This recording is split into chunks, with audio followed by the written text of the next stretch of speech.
Good morning, everyone, and welcome. It's FPC Radio Live. It is October the 7th. It's the 7th, folks. I said it was the 5th yesterday, so if anyone was listening to the show, heard me say the 5th, and thought they somehow traveled back in time, don't worry. That was a mistake on my part, so I apologize if anyone took any further action based on that assumption. But what we did do, though, John, last night was go back in time football-wise, because I don't know about you, but what I saw last night was, I should have followed through with my threat to boycott Thursday Night Football because I would have probably been a lot better off just staring at a wall. Well, you've got another opportunity next week because the Broncos are playing on Monday night at the Chargers, so you can boycott that game because it appears that every week the Denver Broncos are on a primetime game. But they've played 3 games this year, the Broncos have, and the final scores have been 16-9. They beat Houston. They beat San Francisco 11-10, which continues to look like an incredibly unlikely win that happened. Mm-hmm. And then last night they lose 12-9. So we've had a grand total of 66 points scored in 3 games in Denver. That's an average of 22 points per game. It appears to me that the Colorado Rockies score more often than the Denver Broncos do when each team is playing on their home field. Yeah, it was bad football for both teams. I mean, look, I'm not piling on the Broncos. The Colts certainly, defensively, both teams you can argue played really well. Excuse me. Stephon Gilmore was phenomenal. I mean, he looked every bit the defensive player of the year like he was a few years ago. But it was just poor coaching, poor offense, and just really unexciting football. And you can tell by Al Michaels' not so subtle jabs at the product on the field. And look, not coincidentally or not, I don't know if you heard the quote from Tom Brady yesterday about how he sees a lot of he's watching a lot of bad football, and it's kind of true. I mean, we get up here and we talk about some of the key games, but I mean, how often do we go through our picks? And we'll do that later in the show today. And we're like, well, these 2 teams, and then you sit there and you watch even the good teams are playing poor football. So last night was certainly not a case against what Tom Brady said. So look, you would think if you listen to the show that I'd be giddy to get up here and kind of pile on Russell Wilson. And look, he wasn't good, and he hasn't been good this season. And I think he's kind of over the hill a little bit, and so be it. I've kind of held this opinion of him. I personally do think that some of his, training 19 hours a day and watching film 3 times as much, and the Mr. Unlimited, all these like corny things, and maybe that's what it is. Maybe it's just corny, and that annoys me. I think it's a little bit of corniness, a little bit of phoniness. So again, say what you will about it. Maybe I'm being a little bit harsh on him, but I will defend him a little bit here, John, because first of all, I mentioned the coaching. Nathaniel Hackett has no idea what he's doing. Okay. First of all, to even consider throwing the ball where they were at the time of the game was foolish. I mean, obviously put blame on Russell Wilson for making a bad pass and obviously Stephon Gilmore for making a really good play. But, on top of the poor coaching, I think now we're crossing over to, we're crossing that line, and this goes for both positive and negative criticism of players. I talk about this with Patrick Mahomes all the time on the opposite scale, where things just go way over the top. Like everything he does isn't the greatest thing or it's not the first time we've seen it. And now we're kind of seeing that negatively with Russell Wilson, and we're seeing people get up on TV and rant about his personal life and how it carries over. And look, like I said, I have feelings that sometimes he can be a little bit fake and corny, and that bugs me. But I feel like now people are just piling on to pile on. And are the Broncos kind of, if this is what he is, are the Broncos screwed moving forward? Absolutely. That's not an unfair criticism, because, you look at what we're seeing on the field and it's missed reads, inaccurate throws. And look, maybe he figures it out, but I just kind of feel at 33, and based on what we saw in the second half of last season, I don't think that's going to happen. So they're fair football criticisms of Russell Wilson. to dig into his personal life and to dig into all the other nonsense and try to, pile on and make it seem like Russell Wilson can't throw a football. That's a whole other story that I am not personally going to take part of. And I would urge people not to get over the top. Again, it's the same exact thing as what we do on the other side when, again, I bring up Patrick Mahomes because we talk about it all the time where it's like the reaction is just over the top. You cross the line from reasonable takes to just being belligerent. I like to use that word a lot because that's just how I feel people get sometimes. And bottom line, the Broncos are not good right now, and I don't see a lot of redeeming qualities. And again, that starts with the coaching, extends through the quarterback into the offense and everything like that. But I don't really see too many redeeming qualities for a team that I thought was going to be okay. I didn't think I certainly didn't, rewind the tape, John, if you want to. But I certainly didn't think they were going to be a good team. I didn't pick them to actually go to the playoffs. I just didn't think they were going to look this out of sorts. They have a good defense. There's no question about that. Sure. But offensively, they're a mess right now. What did I say yesterday, though? Defense doesn't win championships. The Patriots have a good defense. Are they a championship team right now? I don't think so. No, and I would question if they have a good defense, but that's a whole other discussion. Denver has a better defense than the Patriots. They do. I'll say this: like we're talking about two teams that probably aren't going to make the playoffs. Well, so it's like a waste of breath. The Patriots' defense is absolutely flawed, but look across the league. This kind of goes back to what Tom Brady said. How many good defenses are there really? So relative to what we have right now, the Patriots have a pretty good defense. I mean, think about it. They held Miami to a relatively unproductive day in week 1. Questionable performance against Baltimore, but again, I mean, that seems to happen a lot against Lamar Jackson. I guess relative to what we're seeing right now, they have a pretty okay defense. I'm getting off topic, so go ahead. Sorry. Yeah, no, I think as far as Denver right now, obviously they're a complete mess. And look, Aaron Rodgers won 2 MVPs with Nathaniel Hackett as his offensive coordinator, so there's that. He also won an MVP with Joe Philbin as his offensive coordinator. Remember how that worked out in Miami?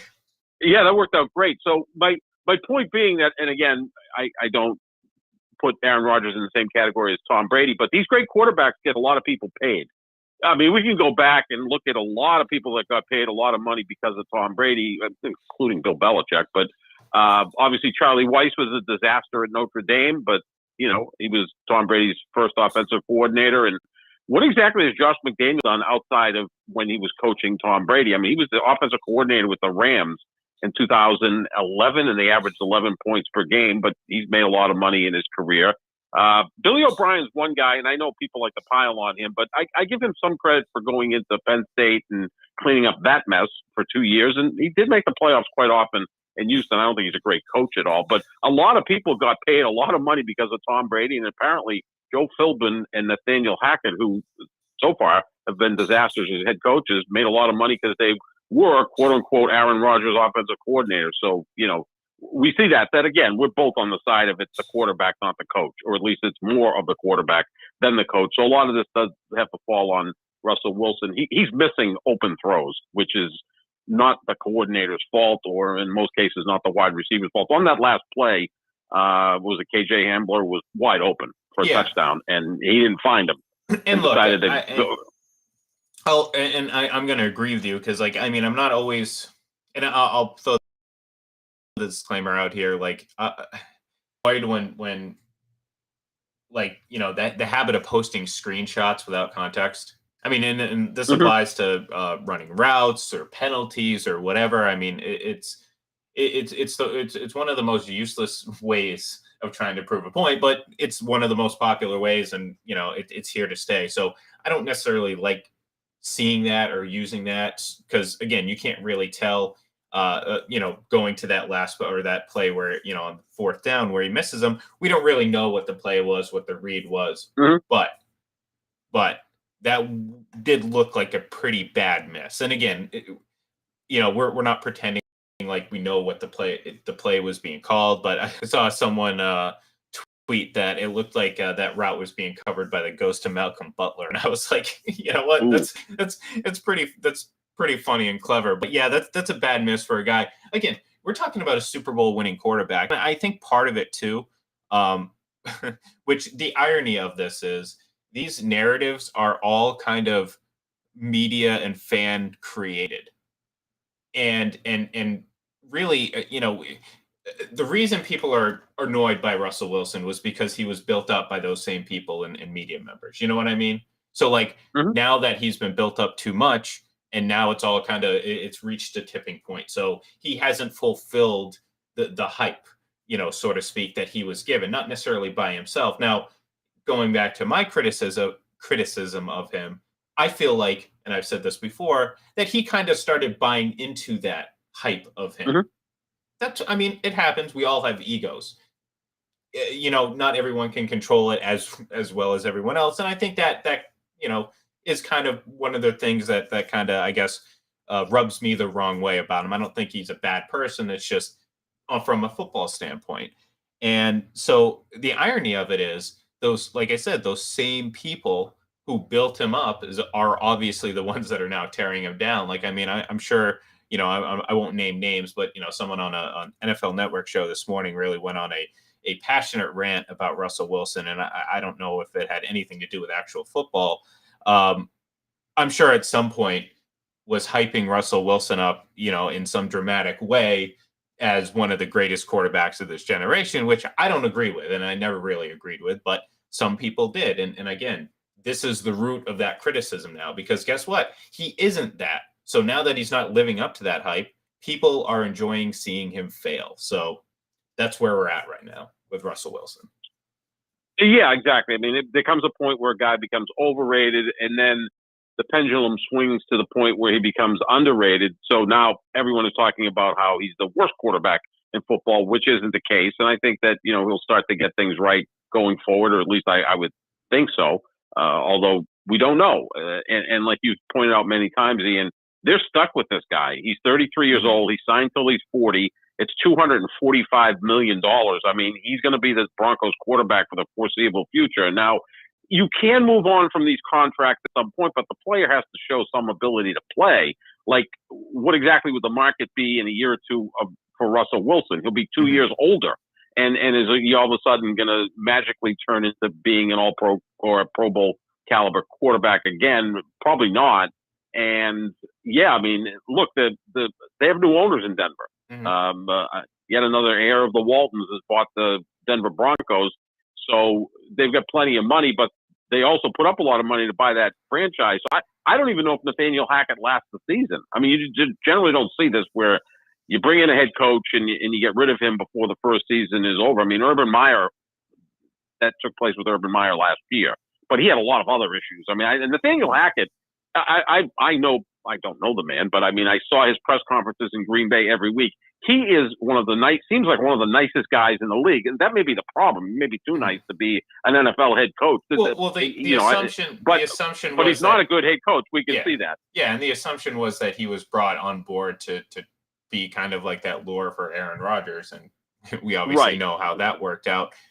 Look, I mean, and look, Matt Ryan wasn't good yesterday either. Like, this was a pretty poor display of quarterback play across the board. And this kind of speaks to, again, we talk about these assumptions that are being made, and we bring Tom Brady into the mix because obviously he's central to a lot of this, because he's really kind of screwed up how people view things. I mean, again, just because Tom did it, now everything's the great, it has to, oh my God. I mean, obviously this has to be better because look, he's just this big, lunky, slow guy. He can't possibly be the greatest. Or everyone can play until they're 40. Well, right now it looks like Russell Wilson, and again, there's a reason for that. He's been incredibly high rate of sacks over his career. Partly his fault, partly because of a poorly built offensive line for many years. Maybe that's starting to take a toll. And again, I mentioned E3. I mean, this is kind of like the normal trajectory for a lot of quarterbacks, in the past. Now, again, maybe that average career length is extended a little bit, but when we kind of get to that mid-30s point, it's kind of all bets are off. And we're starting to see that maybe with Russell Wilson, because I don't think this is a temporary thing.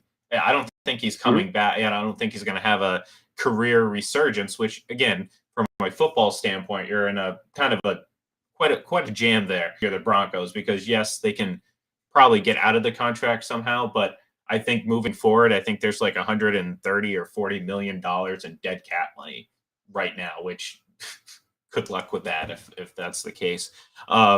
And then, and Denver's so good at drafting quarterbacks, I'm sure they could solve it that way, right? They'll be able to find the next Brock Osweiler, I'm sure.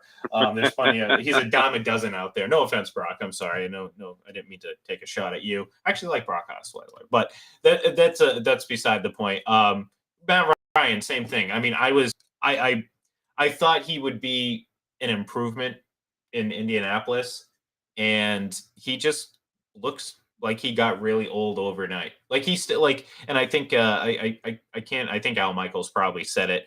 Like, he's a veteran, so he's gonna know situations well, but he doesn't have the talent to match, or the ability rather.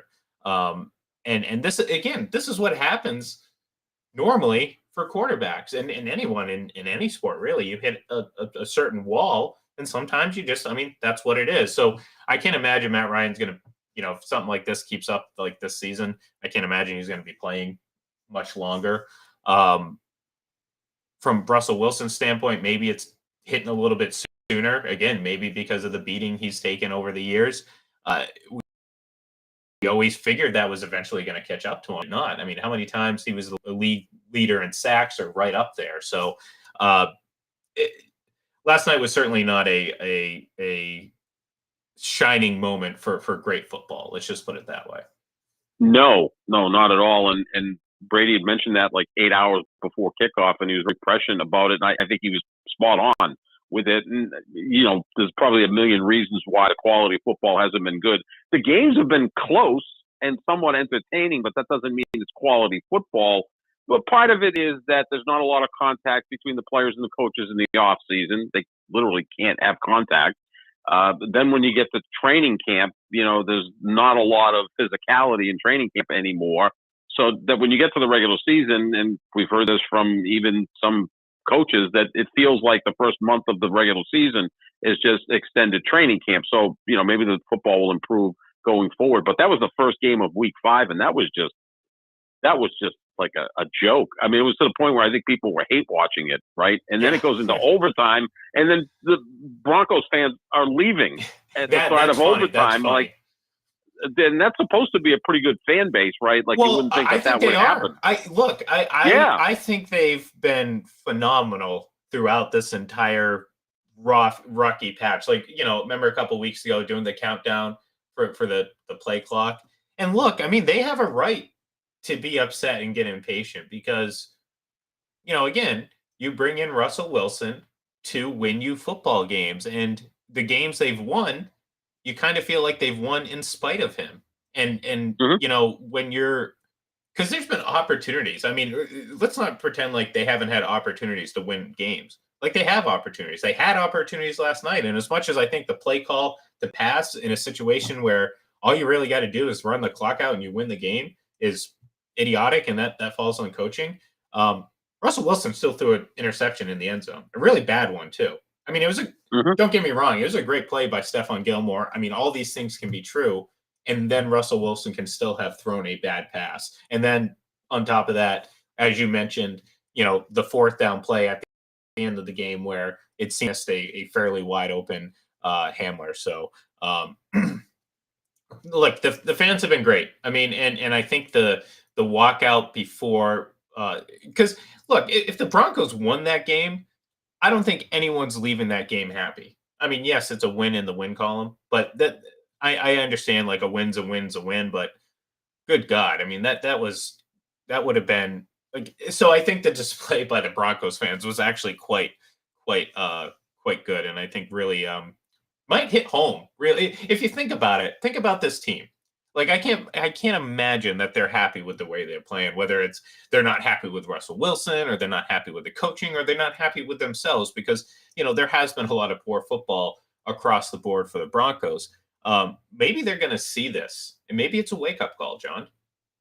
Who knows? Yeah, it could be. It yeah. could be. I mean, I don't know if Nathaniel Hackett all of a sudden is going to Well, work today and be, a competent head coach. I honestly think that, he might be gone before the season's out. It could happen sooner rather than later. Again, with new ownership that just forked over, nearly $5 billion? They're not going to just sit idly and watch people leave the stands and the franchise be ridiculed. And then they also know that they have a quarterback that they're going to pay eventually $250 million, and they have a really good defense. So, prospects were high going into the season, which is probably the best way to describe anything when we're talking about Denver.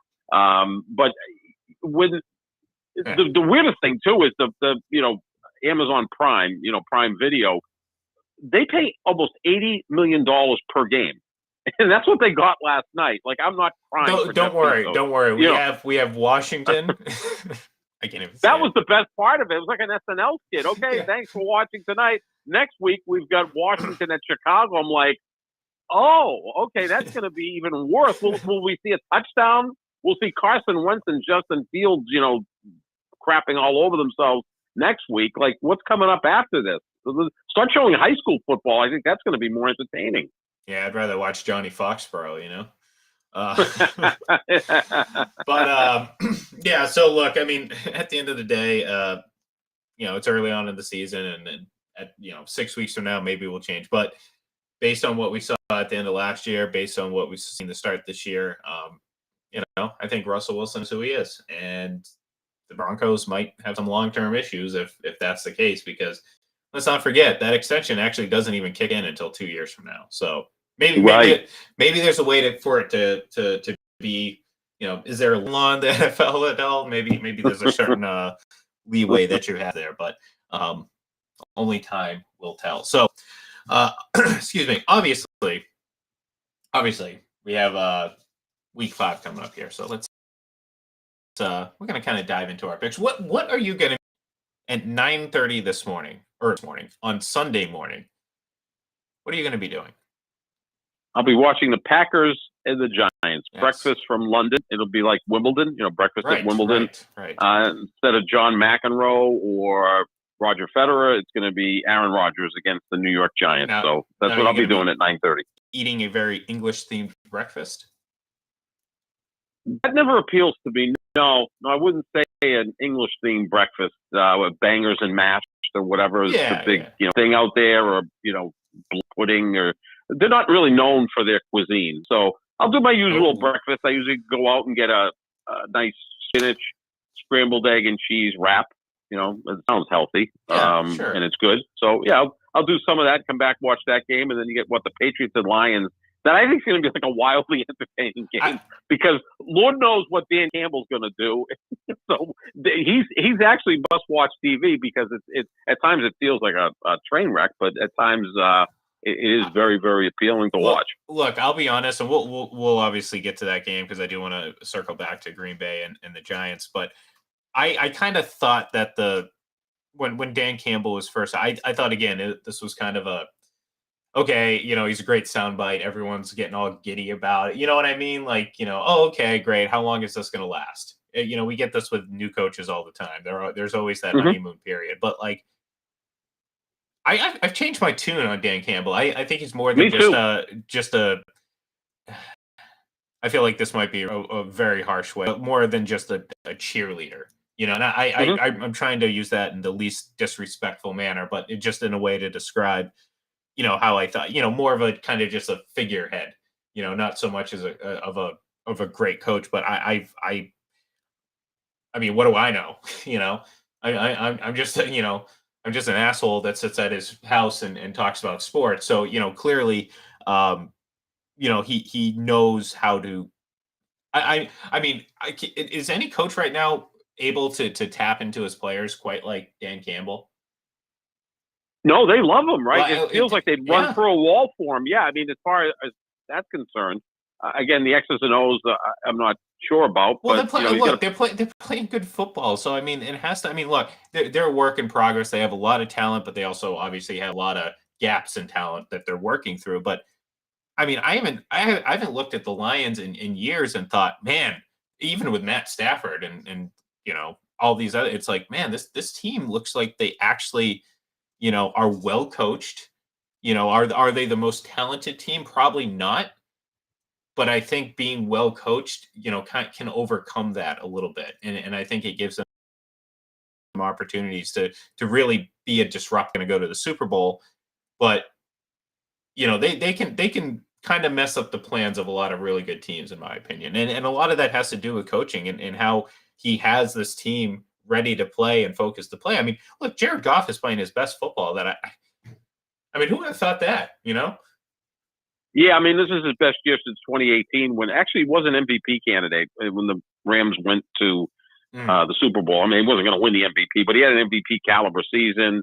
Then he got shut down in the Super Bowl, and he was never quite the same in LA after that. But yeah, give Jared Goff credit for kind of reinventing himself and putting up good numbers. A lot of these numbers are kind of empty because they're down, 3 scores in the fourth quarter. They score a couple touchdowns, get to a point where they're down 1 score, try an onside kick, but at least they're still staying competitive. Like, I won't poo-poo that, because if you recover that onside kick, maybe you pull off a miracle.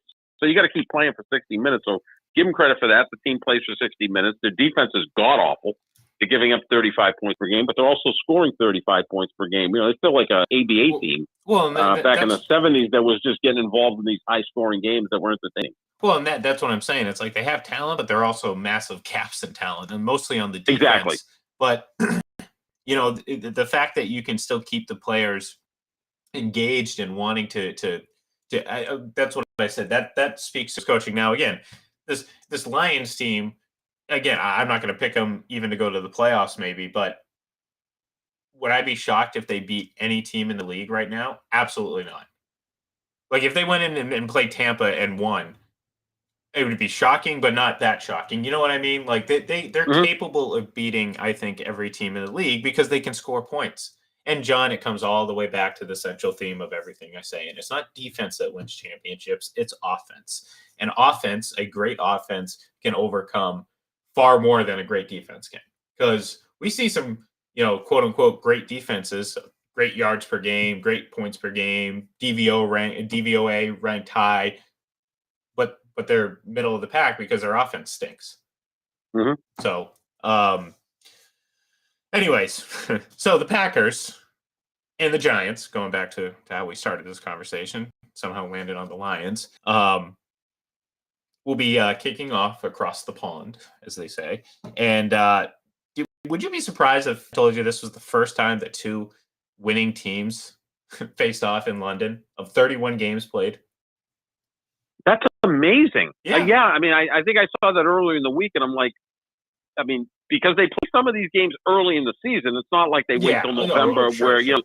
They play them early, so you would think 2 teams could stumble into winning records. Let's be honest, when you're trotting over Jacksonville every year, half of them, exactly. And then there's always like these weird teams, like Atlanta's over there. Like, this is the first time Green Bay's playing over there. I'll be honest with you, I don't think Green Bay's giving up a home game to play in London, which to me makes no sense. Like, I think the teams that should go over there as the home team should be teams that really don't have a massive brand. Like, I couldn't see the Cowboys going over there, or the Steelers going over there as the home team, and Green Bay. But again, Green Bay doesn't have an owner to squawk about it. So the league says, this is pretty impressive. Let's send one of our 2 or 3 biggest stars over there. Maybe he'll insult the monarchy while he's over there. But we'll see what happens with that. Is ayahuasca illegal there? Can he do that? I would think so. Although, isn't he dating a British witch? Is he? I think. Well, I can't keep up with it, John. I swear. No, trying to. I got a chart, but I'm kind of. Yeah, he's. I think it's a bit. I think that, what's her name? Blue of Earth. That's Blue Earth. That's the person he's been dating. Blue Man Group? So I think so. Yes, okay. Aaron Rodgers dating someone from Blue Man Group. I mean, maybe there's some way it's a protest that maybe he wanted to play for a team that wore blue uniforms. Maybe the Patriots. Yeah.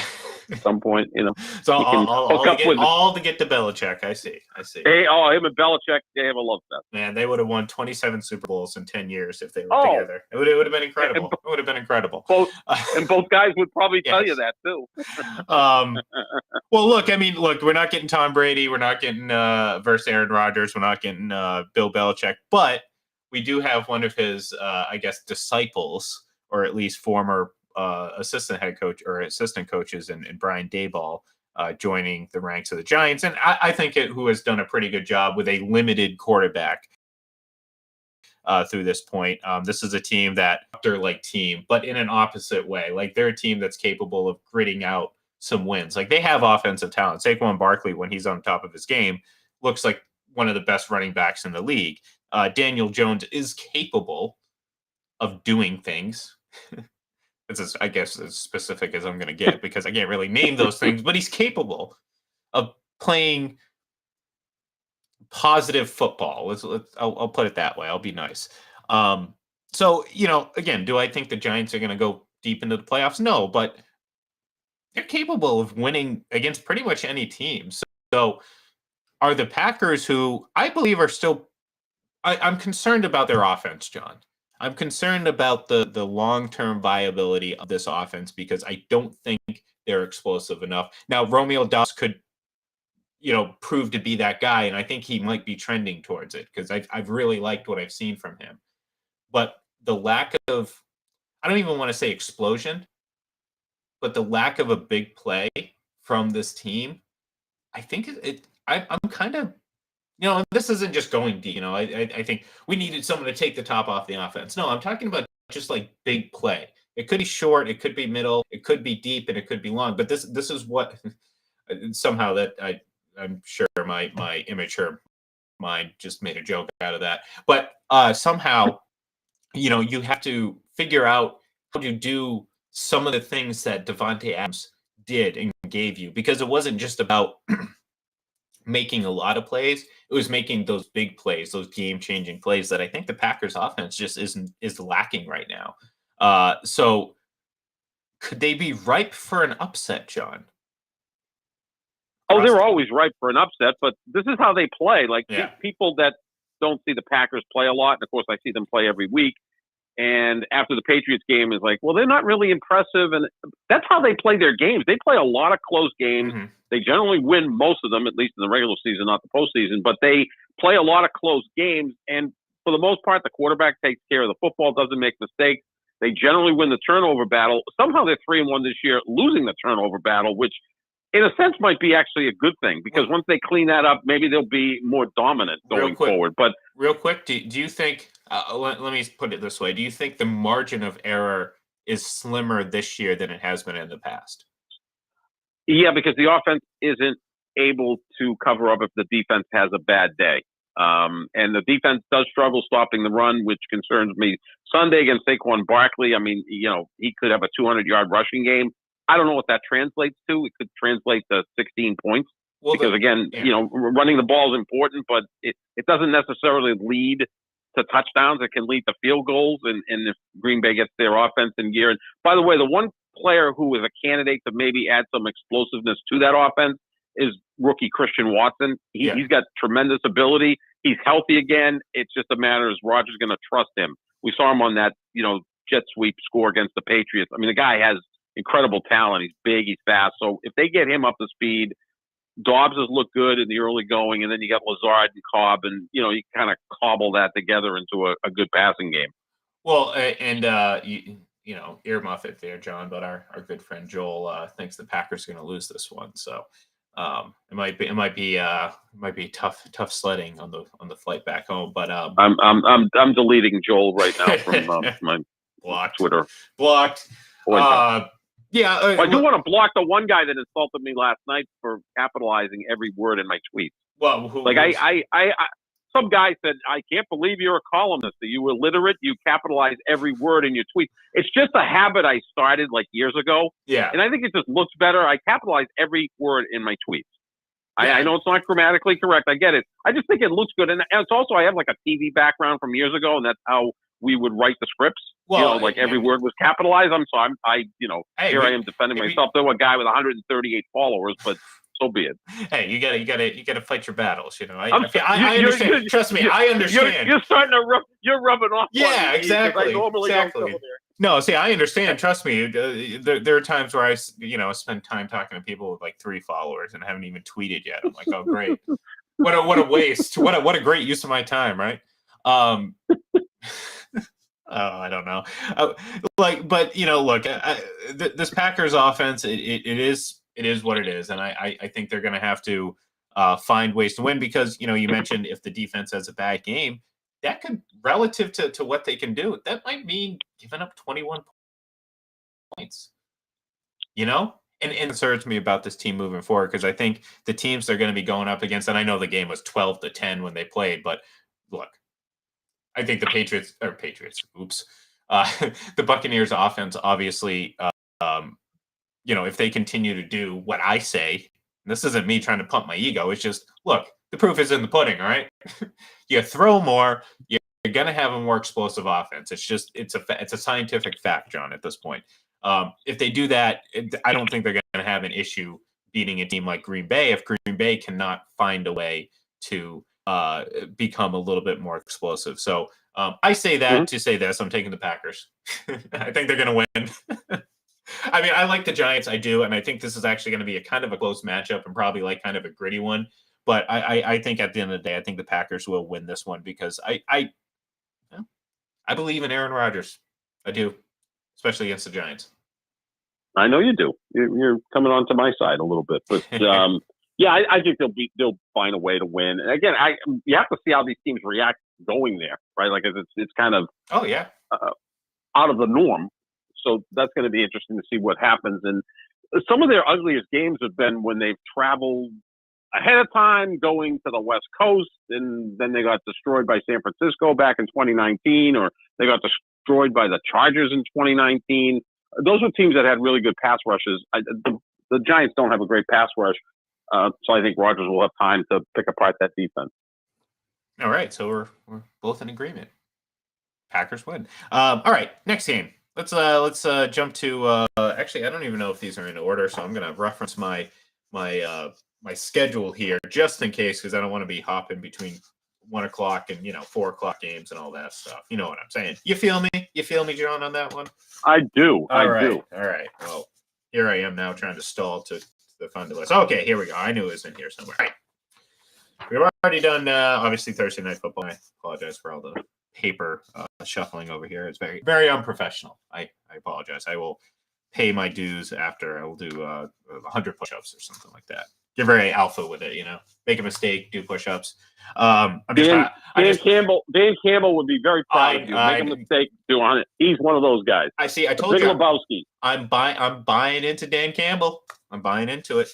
See? Gonna go chew on some kneecaps later for training purposes. But anyways, all right, okay. Pittsburgh at Buffalo. I think again, Buffalo. We're seeing now that look, even the best hype teams are going to have their struggles, and we've seen Buffalo struggle over the last couple of weeks, but they can still win games. And I don't think they're going to struggle in this one, especially in Kenny Pickett's first start. I think the Bills are going to pick it quite a bit, actually, in this game. You like that? So give me Buffalo by a fairly healthy margin.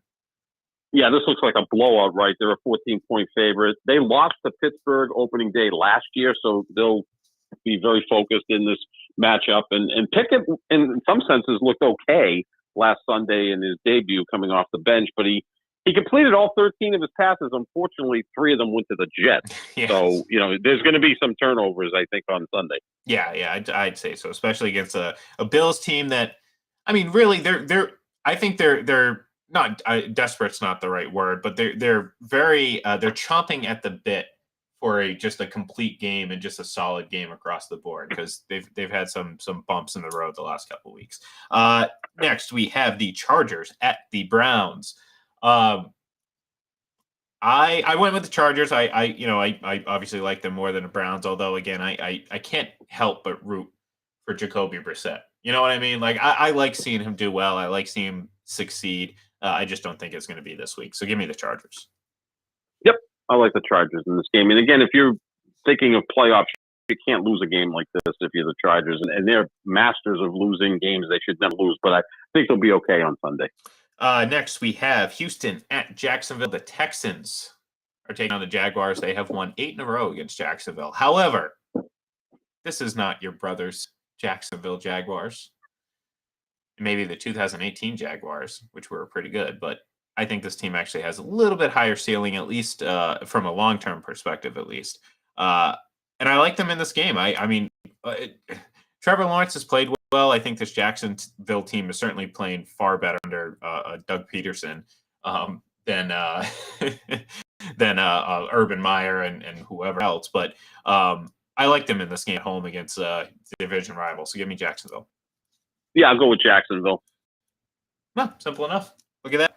Oh yeah, I just figured this one. I mean, we want to spend more time on the key games. Oh, of course, instead of of course. Outliers here. Just wake me up when we actually find one, because next we have Chicago and Minnesota. And look, I mean, Minnesota, I think, is a potentially very good team, but at week to week, you never really know with them. But against Chicago, I'm not gonna get fancy with it. Give me Minnesota. I mean, Chicago has to be the worst 2-2 team in the league, right?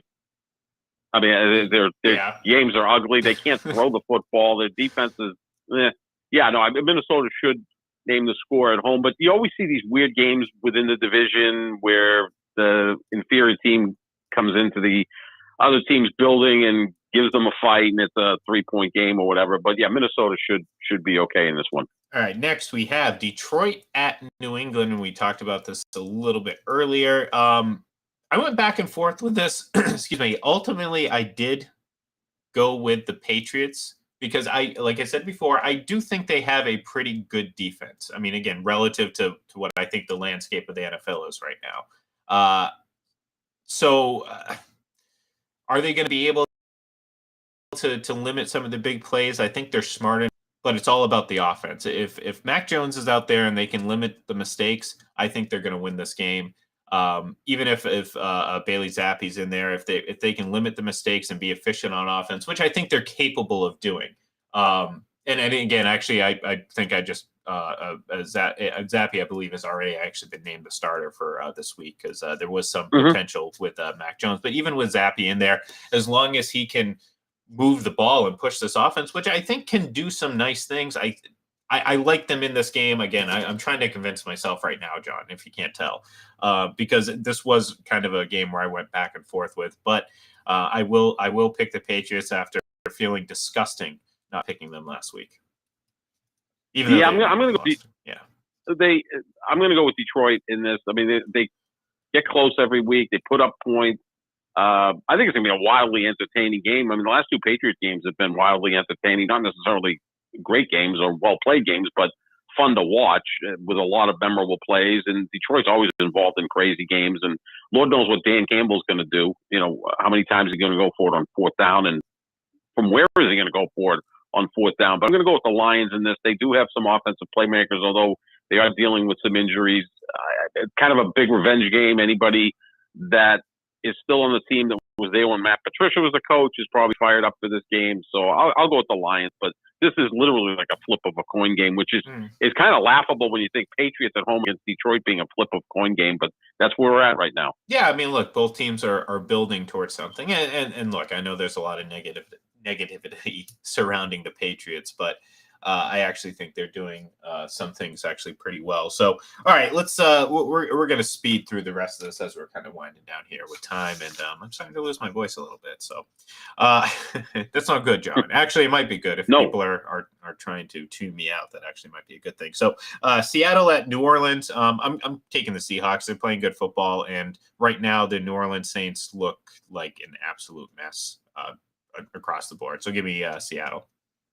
I think New Orleans has been one of the most disappointing teams this year. I thought that'd be decent defense, some offensive weapons, but I think they'll pull it together. People convince themselves that Jameis Winston was the guy we saw for 7 games, not the one we saw for nearly 7 seasons. Yeah, exactly. I mean, to talk about a trick-or-treat quarterback. I'll go with New Orleans in this one. They're at home and kind of in a desperate situation. So I'll take the Saints. Next, we have Miami at the Jets. Is this Zach Wilson's return? Quite possibly. I believe so. Correct? He played last week. Oh, yeah. Shows how much I pay attention to the Jets. I don't, by the way.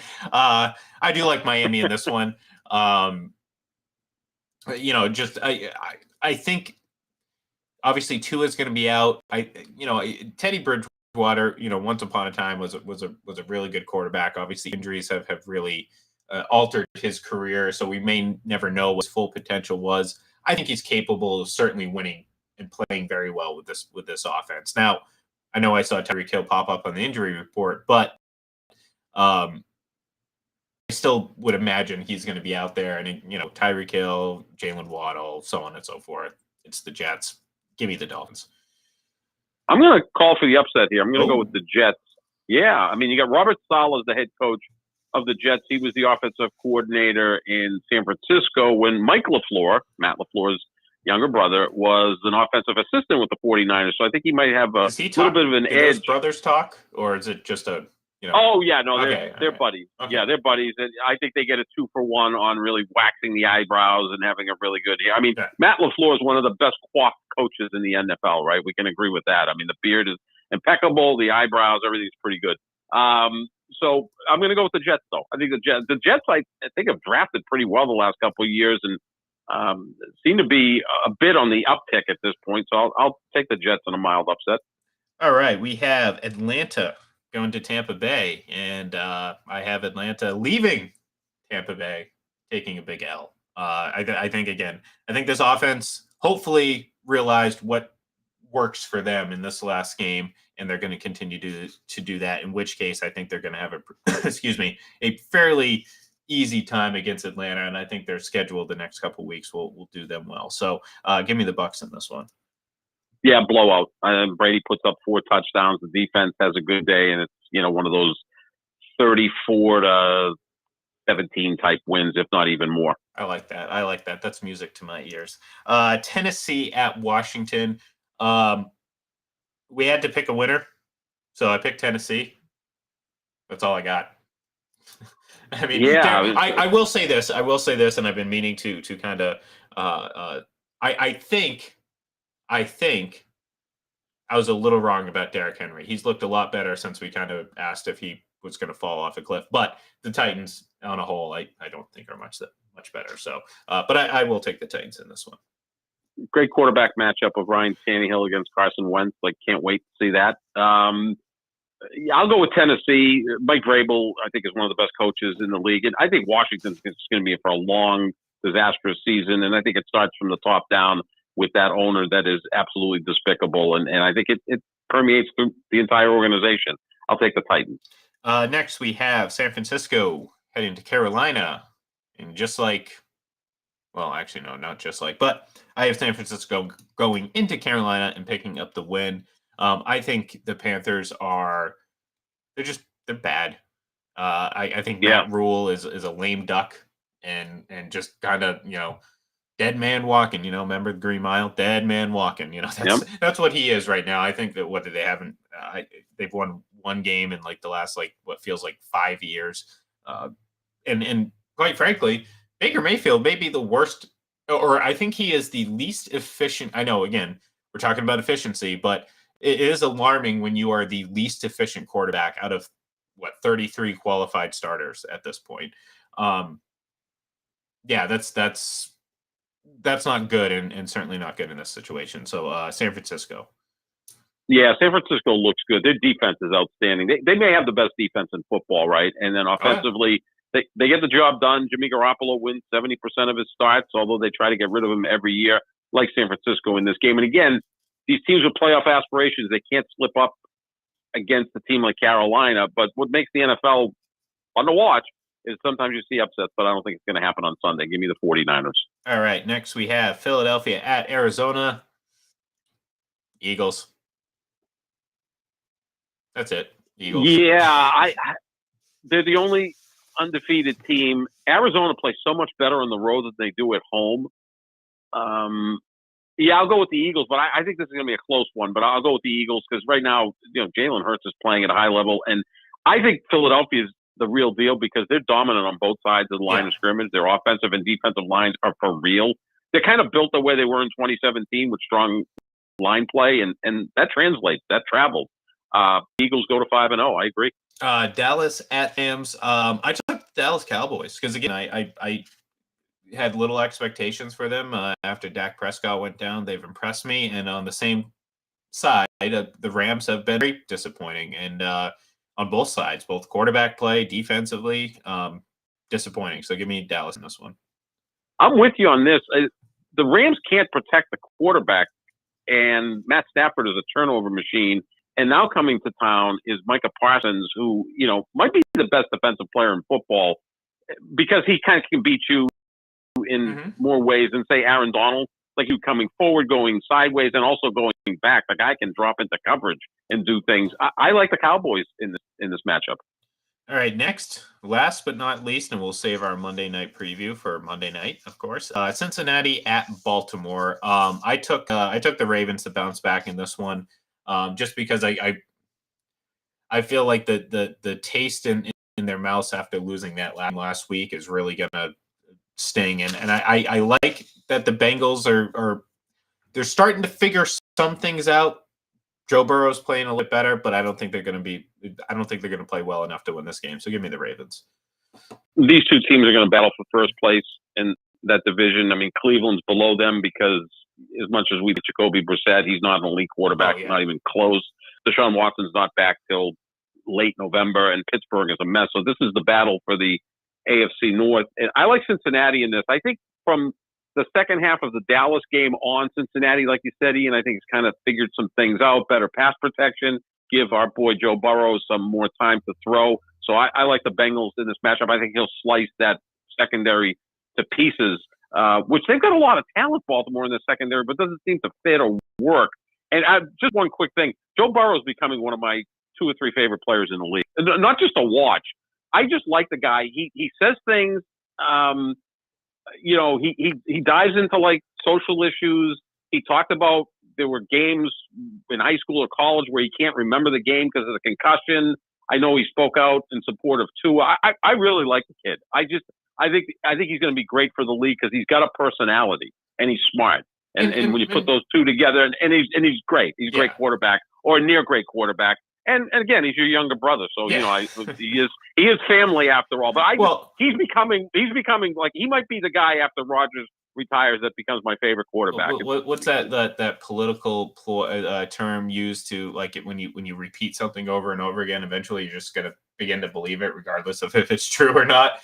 Exactly. That's what you're saying. You're just gonna hammer that point home. I would, again, maybe say focus a little bit more on being Skip Bayless' nephew, because I think he has a little bit more to offer at this point. Although again, the way quarterback money is being thrown around, I might kind of hitch my wagon to that. So go with that. And Skip loves him, by the way. I know. His favorite young guy. He loves him because he says he's the closest thing to Brady. And I think, look, I'm not comparing anybody to Brady. Of the young quarterbacks, he kind of plays the position the closest to Brady. You know what I'm saying? Yeah, I mean, it's too early to tell with any of these guys. You know what I mean? But in terms of style, and the style is there, and the leader. I think he's a leader and all that stuff. I like that type of stuff that he does. Again, no one's Brady, but he's got somewhat of a feel to Brady, which is pretty good. Monday compliment has to pay a feel. Guy. Tuesday has a feel. All right. And it feels like, and Friday has a feel, folks, because it feels like we're going to be going off the air right now. We're not going to be back until Monday. And that is true. We will be back on Monday to obviously preview Monday Night Football, but also talk about all these games that we just talked about right now, but from a hindsight perspective, having now watched the game. So that should be fun. In the meantime, give us a follow on Twitter at FPC Radio Live, at Full Press NFL, and tune in Sunday morning for our Full Press NFL Sunday show live at about 10:30. So stay tuned, enjoy, and we will talk to you then. Have a great one, and we will talk to you next week.